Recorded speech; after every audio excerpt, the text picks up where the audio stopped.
കണ്ണുനീർ തുടയ്ക്കുന്നവനാണ് യേശു കർത്താവ്. ദൈവമക്കളെ, നിങ്ങൾ കണ്ണുനീർ ദൈവസന്നിധിയിൽ ഒഴുക്കിയിട്ടുണ്ടോ?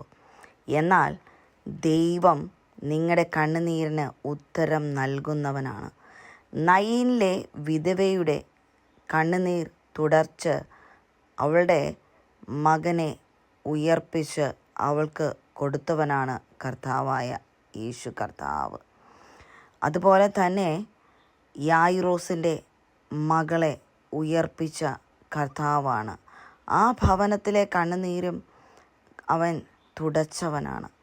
ഹന്ന എന്ന വ്യക്തിയുടെ കണ്ണുനീർ, ഹന്ന വളരെ പ്രയാസത്തോടെ, വേദനയോടെ, കണ്ണുനീരോടെ ആലയത്തിൽ ചെന്ന് കരഞ്ഞതിന് ദൈവം ഉത്തരം കൊടുത്ത് ഒരു ശമൂവേൽ ബാലനെ അവൾക്ക് ദാനമായി നൽകുകയാണ് ചെയ്തത്.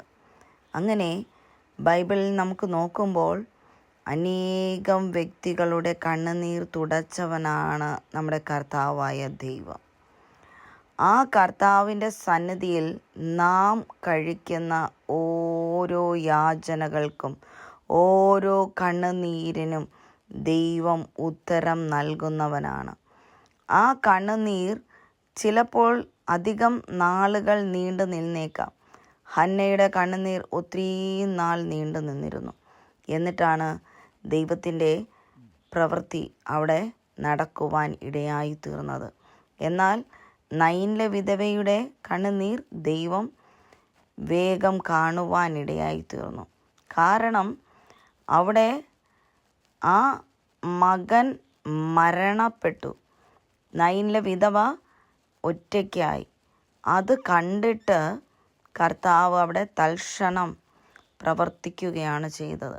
മറിച്ച് ഹന്നയാകട്ടെ വിവാഹം കഴിഞ്ഞ് ഒത്തിരി വർഷങ്ങൾ ദൈവസന്നിധിയിൽ കരയുവാനിടയായി ഒരു കുഞ്ഞിനു വേണ്ടി.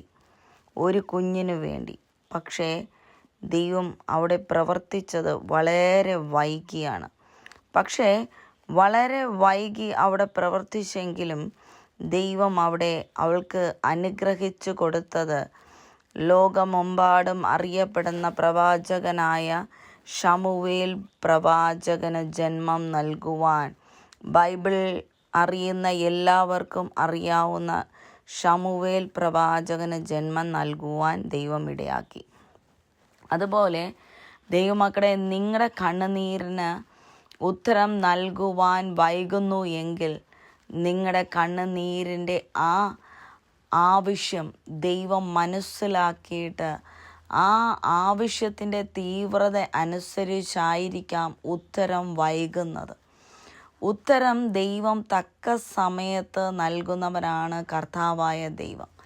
നമ്മുടെ ഓരോ കണ്ണുനീരും അവൻ്റെ തുരുത്തിയിൽ അവൻ ശേഖരിച്ചു കൊണ്ട് ഇരിക്കുകയാണ് ചെയ്യുന്നത്. നമ്മുടെ ആ വിഷയത്തിൻ്റെ ആ വ്യാപ്തി ദൈവം മനസ്സിലാക്കിയിട്ട് ദൈവം പ്രവർത്തിക്കുമ്പോൾ അവിടെ നമുക്ക് തന്നെ ആശ്ചര്യപ്പെടുമാറുള്ള ഉത്തരമായിരിക്കും ദൈവം നൽകുവാനിടയാകുന്നത്.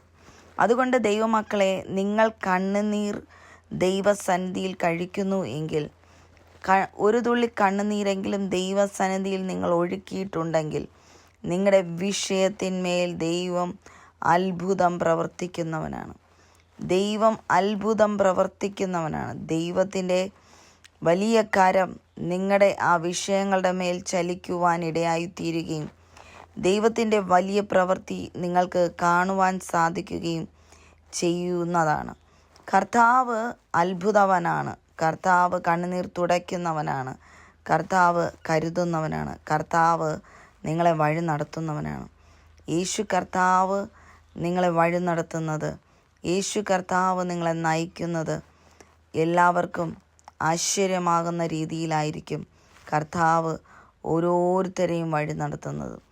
ദൈവത്തിൻ്റെ ഉത്തരം വൈകുന്നു